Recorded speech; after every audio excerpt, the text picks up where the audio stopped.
안녕하세요. 사연을 시작하기에 앞서 구독과 좋아요 부탁드려요. 감사합니다. 사연 시작해 볼게요. 그날 아침 평소보다 일찍 일어났어요.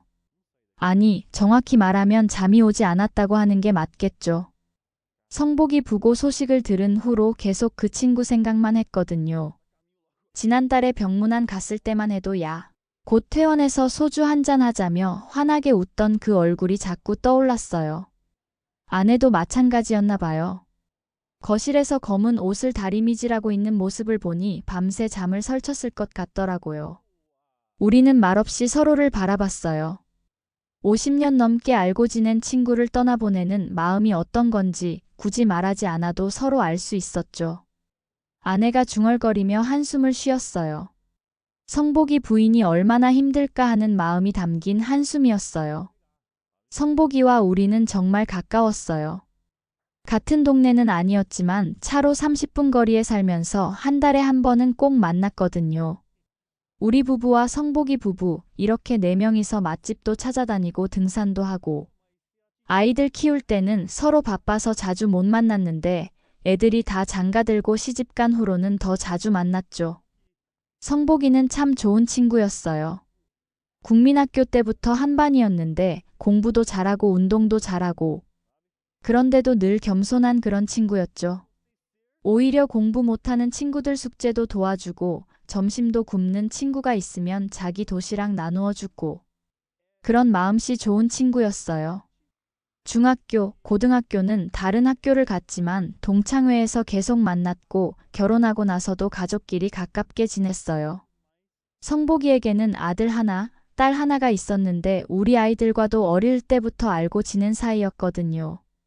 그런데 몇 달 전부터 몸이 안 좋다더니 병원에서 검사를 받아보니 이미 많이 진행된 상태였나 봐요. 그래도 치료받으면서 긍정적으로 생각하려고 했는데 이렇게 갑자기 떠날 줄은 정말 몰랐어요. 장례식장에 도착하니 이미 많은 사람들이 와 있었어요.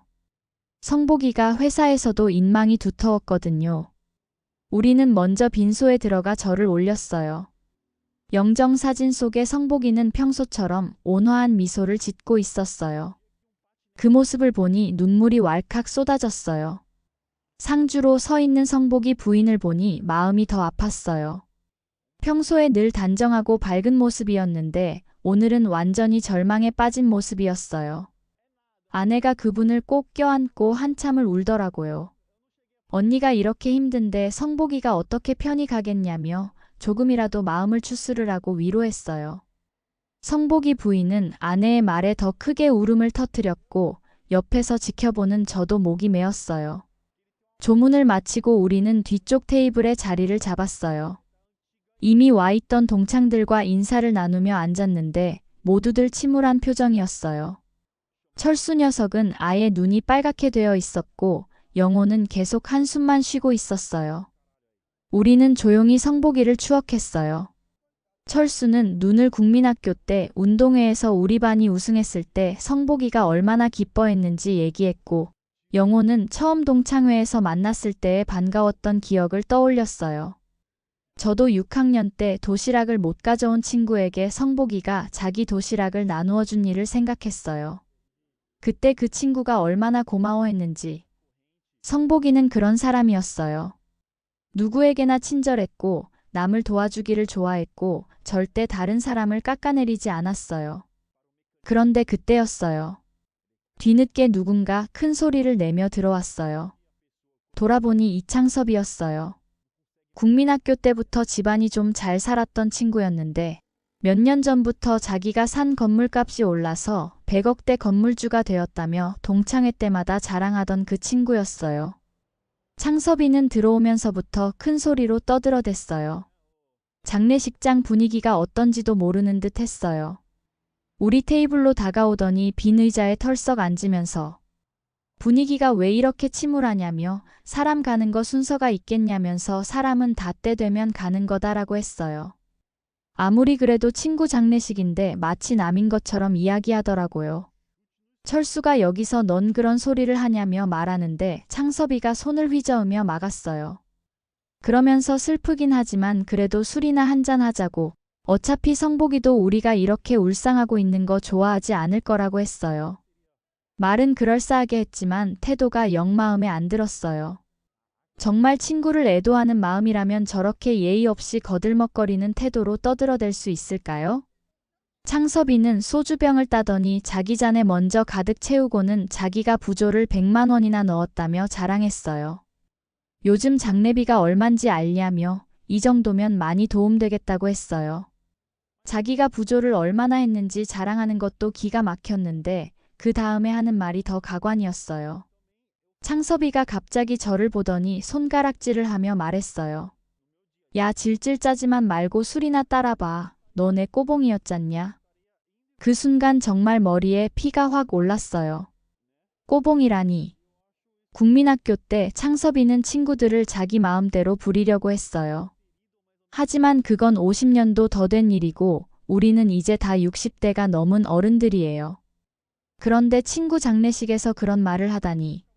제가 참으며 말조심 좀 하라고 했지만 창섭이는 더 신이 났는지 큰 소리로 계속했어요.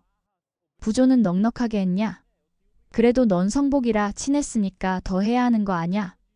하긴 뭐니 형편도 있으니까 성복이도 이해할 거다. 완전히 저를 조롱하는 말투였어요. 제가 회사원으로 평범하게 살아왔다는 걸 비꼬는 거였죠. 다른 친구들도 다들 불편한 표정을 지었지만 장례식장에서 시비를 걸 수도 없고 해서 다들 참고 있었어요. 저도 참았어요. 아무리 화가 나도 성복이 장례식에서 싸울 수는 없잖아요. 그냥 무시하고 넘어가려고 했어요. 그런데 그때였어요. 갑자기 옆에 앉아있던 아내가 벌떡 일어나더니 테이블 위에 있던 소주병을 집어들었어요. 그리고는 주저하지 않고 창섭이 머리 위로 소주를 쫄쫄 부어버렸어요. 창섭이가 비명을 지르며 벌떡 일어났어요. 아내는 빈 소주병을 테이블에 탁 놓더니 당당하게 말했어요.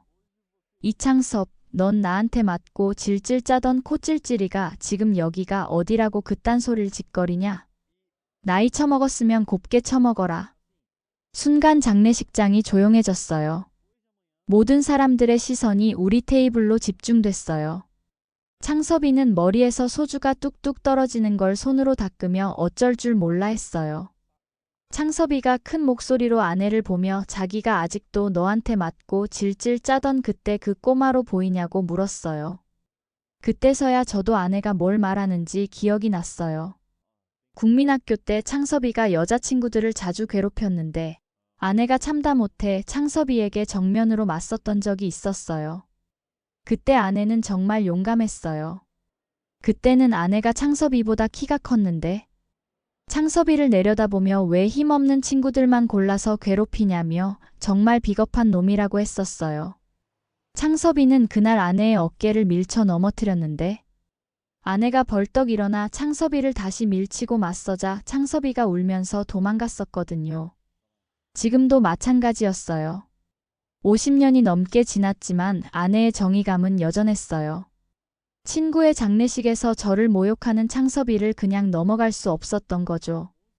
창섭이가 일어나려고 하자 주변에서 다른 사람들이 나서기 시작했어요. 아까부터 보니까 좀 무례하던데 여기가 어딘 줄 알고 그런 소리를 하냐는 말부터 시작해서 나이 좀 곱게 먹으라는 말, 아까부터 분위기 파악도 못하고 조용히 하라는 말, 그 나이 먹고 예의도 못 배웠냐는 말들이 쏟아졌어요. 장례식장에서 들어서면서부터 큰 소리로 떠들던 창섭이의 무례한 행동이 마음에 안 들었던 사람들이 한꺼번에 나선 거였어요. 창섭이는 사방에서 쏟아지는 핀잔을 견디지 못하고 황급히 자리를 떴어요. 자기도 성복이 친구라며 중얼거리면서 도망치듯 나가더라고요. 창섭이가 나간 후 장례식장은 다시 조용해졌어요. 친구들은 아내를 격려해 주었어요. 철수는 아직도 저렇게 비겁한 녀석이라고 비난했고 영호도는 아내를 보며 역시 우리 반 여장부답다며 엄지손가락을 들어 보였어요. 다들 그동안 창섭이 때문에 불쾌했던 마음을 숨기고 있었던 것 같았어요. 아내는 별것 아니라는 듯 자리에 앉으며 친구 장례식에서 저런 소리를 하다니 정말 무례하기 짝이 없다고 했어요. 저도 아내에게 고마웠어요. 저 혼자였다면 그냥 참고 넘어갔을 텐데 아내가 저를 지켜줬잖아요. 50년 전에도 그랬고 지금도 그렇고 아내는 정말 변하지 않았어요. 그 후 우리는 조용히 술을 나누며 성복이 이야기를 계속했어요. 창섭이가 만든 불쾌한 분위기는 사라지고 다시 친구를 그리워하는 따뜻한 분위기가 되었어요. 성복이가 얼마나 좋은 친구였는지 언제나 남을 배려했던 그의 모습들을 하나씩 되새겨 보았어요. 창섭이와는 정말 대조적이었죠. 같은 나이, 같은 시대를 살아왔지만 이렇게 다를 수가 있을까 싶을 정도로요. 철수는 성복이 같은 친구를 둔 게 정말 복이었다고 했고, 영호는 이제 우리도 언제 갈지 모르는 나이이니 성복이처럼 좋은 사람으로 기억되고 싶다고 말했어요. 우리는 성복이를 위해 잔을 들고 마지막 작별 인사를 했어요. 좋은 곳에 가서 편히 쉬라고 우리가 항상 기억하겠다고 마음속으로 말했어요. 그렇게 우리는 밤늦게까지 성복이를 그리워했어요. 슬프기도 했지만 좋은 친구를 두었던 것에 대한 감사함도 있었어요. 집으로 돌아가는 길에 아내에게 장례식장에서 그런 일이 벌어질 줄은 몰랐다고 하니 아내는 저런 사람들은 어디서든 문제를 일으킨다며 돈이 좀 있다고 해서 친구들을 깔보다니 정말 한심하다고 했어요. 아내 말이 맞았어요. 창섭이는 예전부터 그런 성격이었어요. 자기보다 약한 사람은 깔보고 자기가 우위에 있다고 생각하면 상대방을 무시했어요. 국민학교 때도 그랬고 지금도 마찬가지였죠. 하지만 성복이는 달랐어요. 공부도 잘하고 운동도 잘했지만 누구에게나 겸손했어요. 자기보다 못한 친구들도 차별하지 않고 똑같이 대했어요. 그래서 모든 친구들이 성복이를 좋아했던 거죠. 아내가 한숨을 쉬며 성복이 같은 친구가 먼저 가고 창섭이 같은 놈은 건강하게 살아있다니 하늘도 참 무심하다고 했어요. 저는 그래도 성복이는 좋은 사람들에게 둘러싸여서 행복했을 거라고 말했어요. 가족도 화목하고 친구들도 많고 그런 게 진짜 행복 아닐까 했더니 아내도 맞다고 하더라고요. 돈이 많다고 해서 행복한 건 아니라며 창섭이를 보면 건물주라고 자랑하지만 친구들한테 미움받는데 그게 무슨 소용이냐고 했어요. 집에 도착해서도 우리는 한참 더 이야기했어요. 성복이에 대한 추억도 나누고 앞으로 우리가 어떻게 살아야 할지에 대해서도 생각해봤어요. 아내가 우리도 이제 60대가 넘었으니 언제 무슨 일이 생길지 모르는 나이라며 그래서 남은 시간을 더 소중하게 살아야겠다고 했어요. 남은 시간 동안은 정말 의미 있게 살고 싶다고 하더라고요. 그러던 어느 날 뜻밖의 소식을 들었어요. 창섭이가 교통사고로 입원했다는 거였어요. 철수에게서 온 전화였어요. 창섭이가 길을 건너다가 차에 치여서 다리가 부러지고 갈비뼈에 금이 갔다는 거였어요. 생명에는 지장이 없지만 입원해야 한다고 했어요. 그런데 더 충격적인 건 다른 얘기였어요. 친구들이 아무도 병문안을 가지 않는다는 거였어요. 왜 아무도 안 가냐고 물으니 그동안 창섭이가 워낙 친구들을 무시하고 그래서 다들 가기 싫어한다고 하더라고요. 그래도 다친 건데 하니 철수도 그래서 전화한 거라며 50년 넘게 알고 지낸 친구인데 이러면 안 되는 것 같다고 했어요. 전화를 끊고 아내와 상의했어요. 창섭이가 그동안 친구들에게 어떻게 했는지 생각하면 이해가 되는 일이었어요. 성복이 장례식에서의 일뿐만 아니라 평소에도 돈 자랑에 친구들을 깔보는 말을 자주 했거든요. 결국 우리가 병원에 갔어요. 창섭이는 혼자 침대에 누워 있었는데 우리를 보고 놀라는 표정을 지었어요.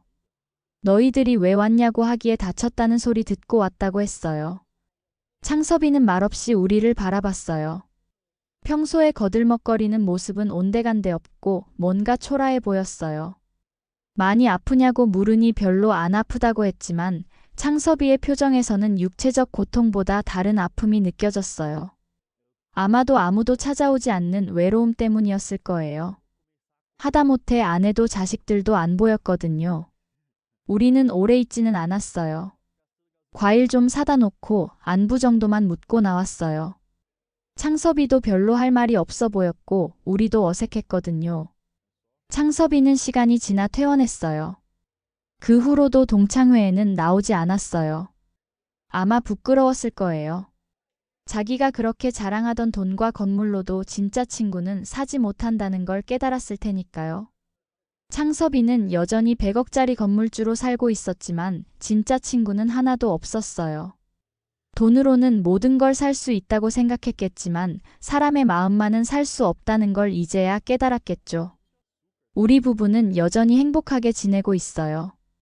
아이들도 가끔 놀러 오고 손자 손녀들도 생겨서 더욱 즐거운 나날을 보내고 있어요. 무엇보다 서로를 아끼고 사랑하는 마음은 50년 전이나 지금이나 변하지 않았어요. 몇 달 후 동창회가 있었어요. 성복이가 없는 첫 동창회였죠. 모두들 성복이 이야기를 하며 그를 그리워했어요. 창섭이는 역시 나오지 않았어요. 성복이가 없으니까 정말 허전하다며 모두들 아쉬워했어요.